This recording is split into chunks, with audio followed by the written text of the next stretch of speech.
Да, чуваши долго отстаивали свою свободу и истинную веру своих предков.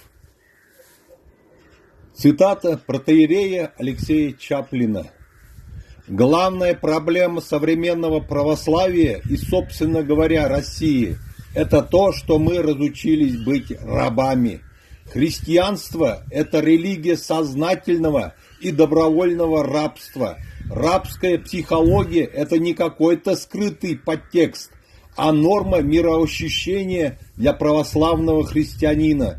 Все современное общество поклоняется идолу социальных прав и свобод. И только православная церковь упорно утверждает, что человек – это бесправный раб Божий.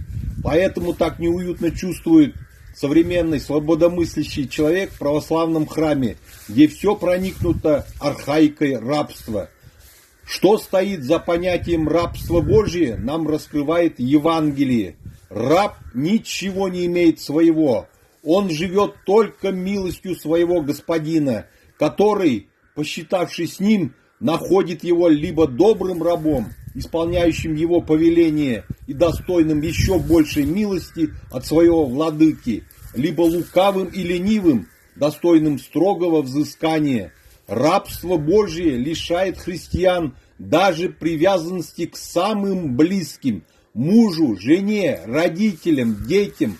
Они не наши, они тоже рабы нашего Господа. И наш хозяин требует быть привязанным только к нему и быть готовым в любой момент, без сожаления, разлучиться не только с самыми дорогими людьми, но и с самой жизнью, которая принадлежит не рабу, а всецело Богу. И здесь не могут помочь модернистские горделивые утверждения. Раб Божий значит ничей раб, потому что в христианской традиции раб Божий значит раб царя, раб государства, раб судьи, раб своего начальника, раб чиновника, раб полицейского.